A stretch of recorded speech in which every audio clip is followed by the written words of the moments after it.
Let's fucking do it. What is your artist name?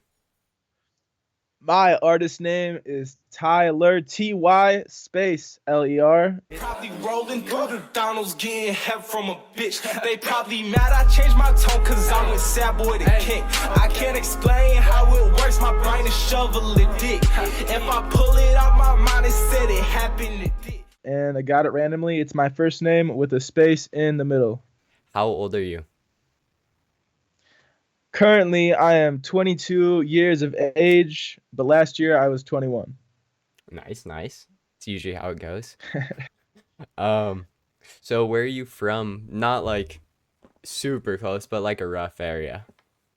Fuck, I'll give you my address. No, I'm just kidding. I'm from a small town. I right now I'm in Madison, Wisconsin. That's where I'm like based out of. That's where I, make music, I Okay. guess, and do most of my shows. But I lived like 30 minutes outside of Madison in a small town called Lake Mills. I lived there until like 4 years. I moved here like 3 years ago. Okay, nice, nice. Was there a music scene at all from where you grew up, or how did that look? I was the only like actual rapper. It was kind of a tough thing to shoulder. Yeah. Did you get some heat from all the kids at your high school? It was kind of mixed. Like, so when I first started, obviously, like my close homies were riding with me. They're like Yeah. telling me my music was good. Obviously, my music was dog shit.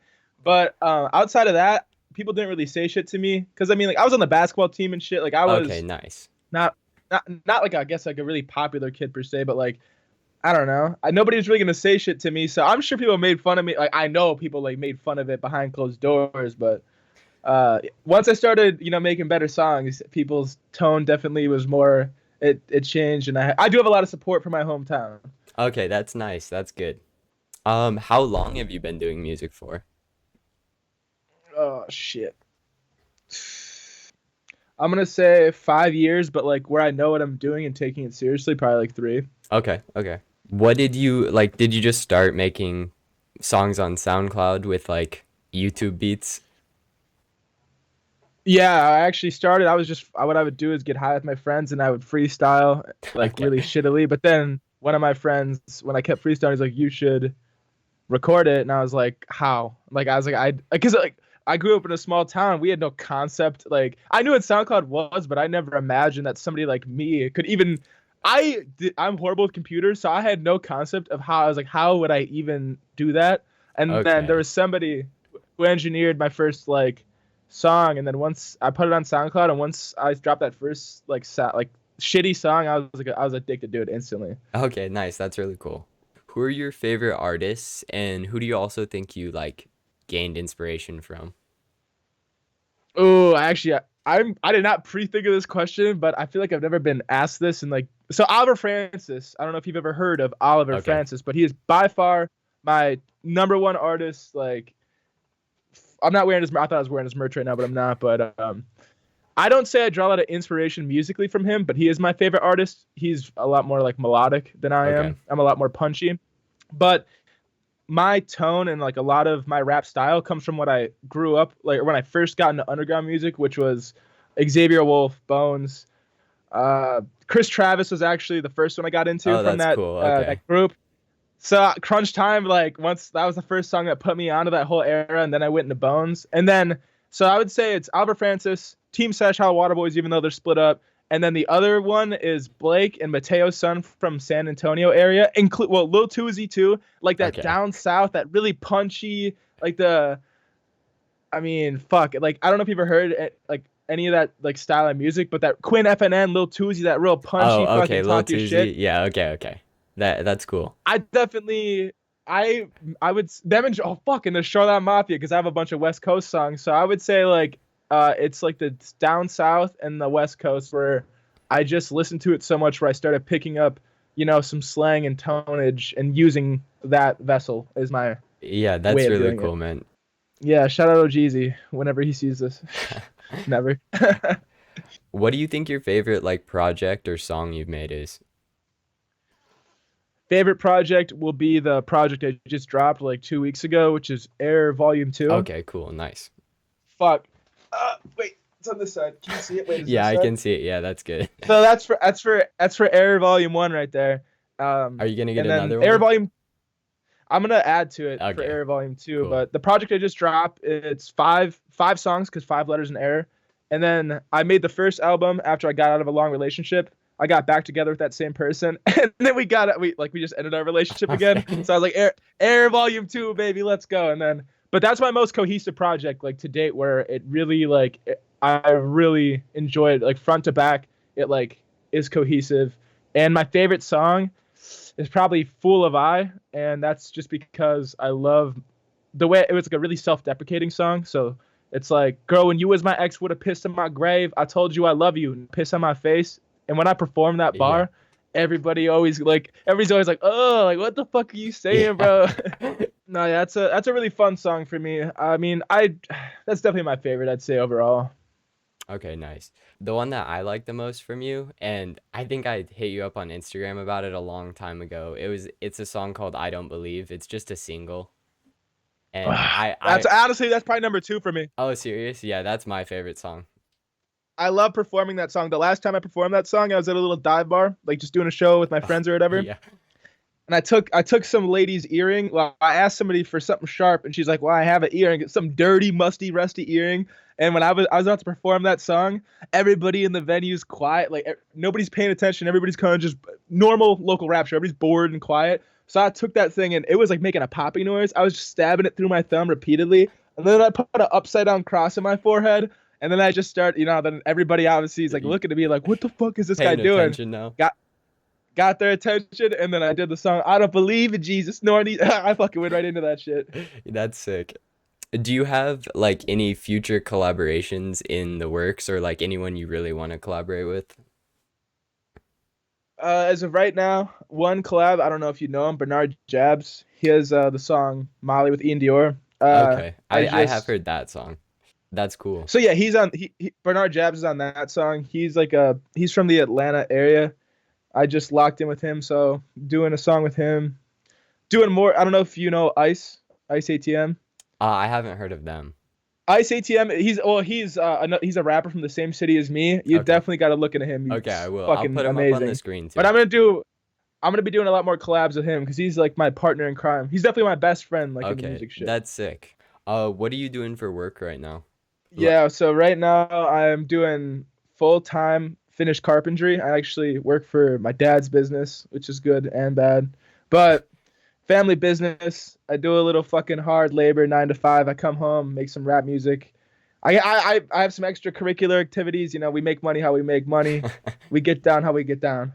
Tell me about the biggest show you've performed so far.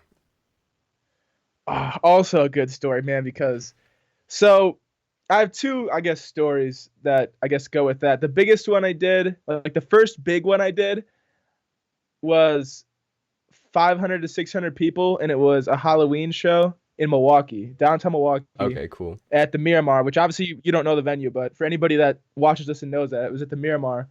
And I had the opportunity to perform there, and I was so, like, I definitely get nervous before I perform. Yeah. And so even before I think I even started rapping, I always had like literal, like, I'd always dream of like seeing people when they go on stage and there's like a bunch of people. It's like a huge fucking packed out crowd. I used to literally dream of doing something like that just to know how I would react. And and then when I was about to go out there, I was thinking of that, of how when I was younger, I was like, this is something I literally would have never imagined would have happened in my life. But at the same time, I wasn't anxious because I did belong there and I deserved to be there. So I was like, oh, like this, I'm meant to be here. But like, there was a part of me that I was like, how the fuck did I get here? And when I went out there, that's definitely my favorite like show video ever. I don't know. You could, if you want to pull it up on the screen, or if you post it on YouTube, you could put up a snippet of it. I'll send it to you. Cool. But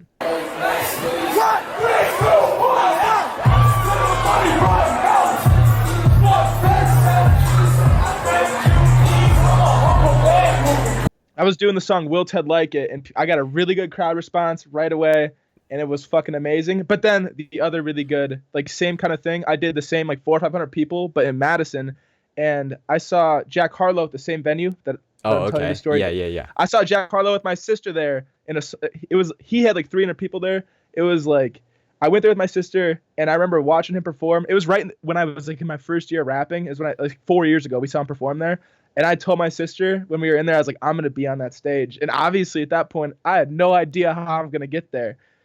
But then that day came where I'm up in the green room looking down at the stage. I'm like, God damn it, I did it again.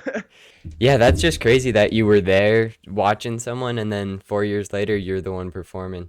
Oh. It was a great fucking feeling. That's why we do what we do, baby.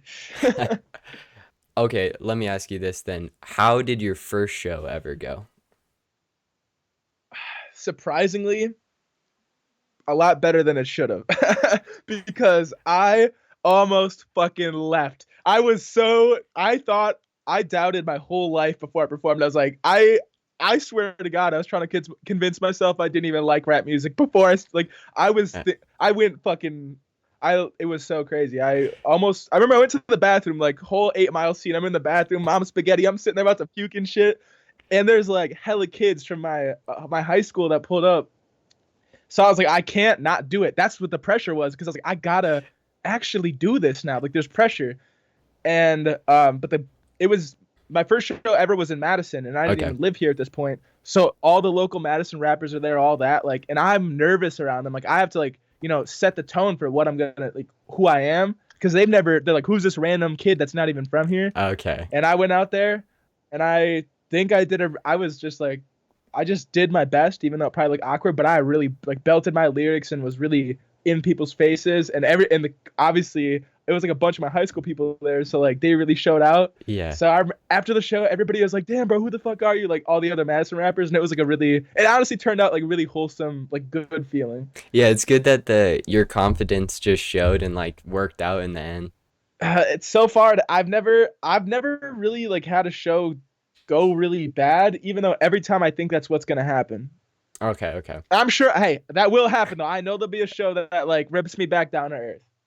I guess talking more about your childhood, was there something that made you really want to get into music other than I know you talked about the freestyles in the car, but like, was there one day you were like, well, I just don't want to have a normal job. I want to do music.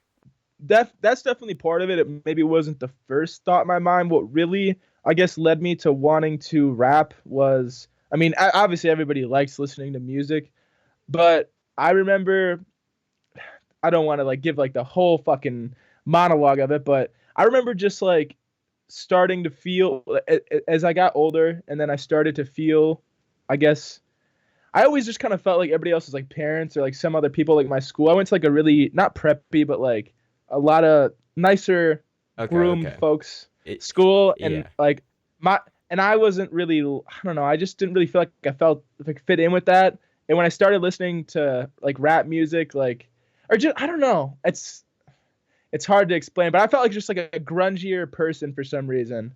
Like I didn't feel like I stacked up. Maybe it's because obviously basic home problems. Mom and dad are getting divorced and remarried and divorced. We don't got, we weren't rich, so like I just felt a little out of place around like a bunch of a lot wealthier people. Okay. So then I found my comfort in like, especially when I got to like Chris Travis, like grungier music. It really felt like a place where like it's like somebody's like, because when you listen to that music and it's that really punchy fucking it's darkly so that's how I felt inside. Like I just felt like, so I just found I found comfort in that music, and I got so like deep into listening to those artists where I was like, I want to express myself in the same way, because I just felt like that was music really just became my form of expression, even though it's corny as fuck to say.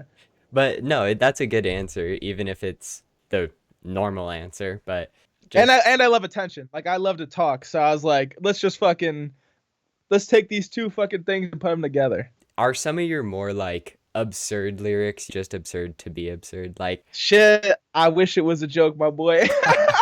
What's bad to say? When I look back at my lyrics, I am just so, even the crazier things, I am obviously everybody hyperbolizes or whatever it is, like embellishes like a little bit, but like I would say everything is really based in the truth. When I talk about the things that I do, like, and that's what's the best part, man, because you would look at me, you would never assume these certain things about my happenings and what I do, but it's all very true. I have a song, actually, what's it called? I don't remember, but it was about my first, Well, my first and only lick, because somebody owed me it. I'll tell the story. Like, Tell it. okay, so I have to think of the song name, but to give you an example about how I write, I guess, realistic lyrics, there was a kid that I had fronted. I was selling weed in high school out of my mom's house, which she told me not to do. But this kid skipped on me it was only $50, and I was just gonna let him go because he skipped on me. I kept hitting him up. I was like, "Fuck it, ain't worth $50. I'm hood rich because I don't gotta pay rent right now. Like I'm selling dope out of my mom's house. I'm good." But then I heard he was talking shit on my name. So I kept showing up to this man's house repeatedly.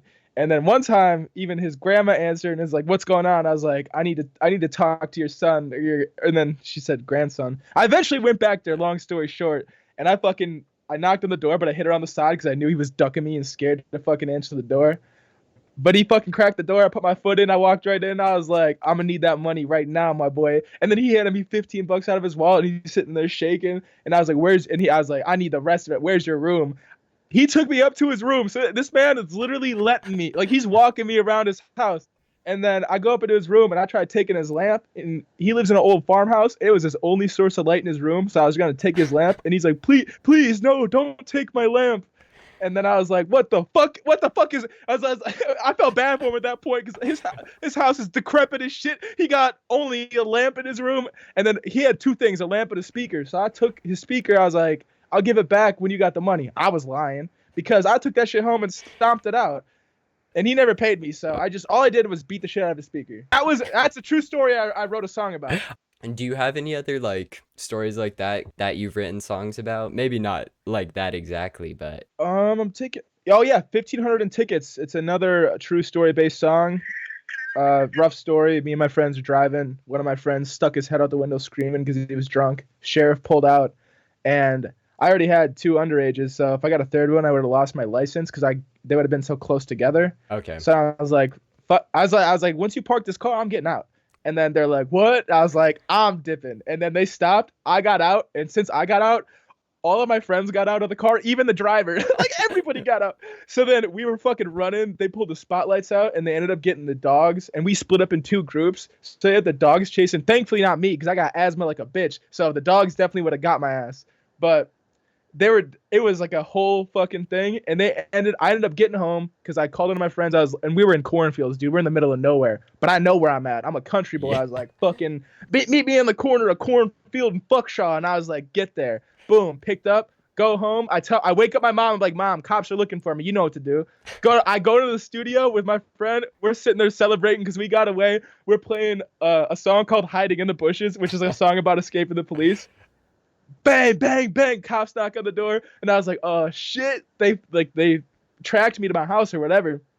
My mom answered the door, and they asked her a few questions, and she's just like, "Get the fuck out of here!" Slammed the door on them. I got the tickets in the mail though because they got me on the dash cam. So the song's called 1,500 in tickets. It's just a little story about me running. Okay, cool. Do you have anything else you want to talk about? Like any questions you thought about? I feel like this was a nice, fast-paced way of going through, I guess, what I do. I don't know. I was trying to think before we started. I guess I'll say, like, the most important thing currently, where my head's at and what I'm doing. So, as of right now, I've just dropped Air Volume 2, so check that out if you want. But I plan to, coming up to the summer here, I plan to be doing a bunch more man on the street content because I really want to keep, as long as I can, utilizing Reels and TikTok to funnel traffic to my like Spotify and shit. Because as of right now, like I'm not up. Like I'm worth as much as the fucking paper you wipe your ass with. So I got a lot of work to do on the front of making content and making more music. But I'm still pretty dedicated to what I'm doing. So expect a lot more content out of me in the future. And I'm also starting to do stand-up comedy. That's the next thing. Nice. So fucking even just talking to you now, you're just a funny guy overall. I mean, stand-up comedy I think is a lot tougher than rapping because it's like just you, no backing track. It's just you trying to make people laugh. So, but I just want to do anything I can to get into the I just want to be in the entertainment world in some way. So, I appreciate the interview. I appreciate you reaching out. I love explaining, I guess, my side of shit. part of me wanted to come in here and act more like a rapper and be like, yeah, man, like whatever, it's fine. Yeah. But like, I was like, I gotta be myself because like I wanted to do this so I could look back years from now and be like, this is who I was now. Yeah, I'm glad that you approached it like that and just kept it as real as you can, because, and not saying it would have been lame if you did that, but like that's how like all mainstream rappers are just like that. Like there's no personality really there. So like I'm glad that you have some. I'll get like that. I'll get clamped up when I'm already a millionaire, but I ain't worth shit, so I can just say whatever I want. Thank you again for coming on. It was great to talk to you. Bet it up, and I guess if I post here on YouTube, subscribe to my man. Subscribe to him now. Comment, dog basket. All right, that's all I have to say. That's good. All right. See you, man. Have a good rest of your night. Peace. I don't believe in Jesus, ignoring these bitches, they slime me in streets. They eaters, I always be swiping a visa. Don't got cash, I grew up, but ass at a feature. Beating the cheaters, he paid for the streams. His ego been taking the heaters. He see me, he steaming. How Tyler got a real bad bitch when he don't even know how to treat her. To be honest, I don't know.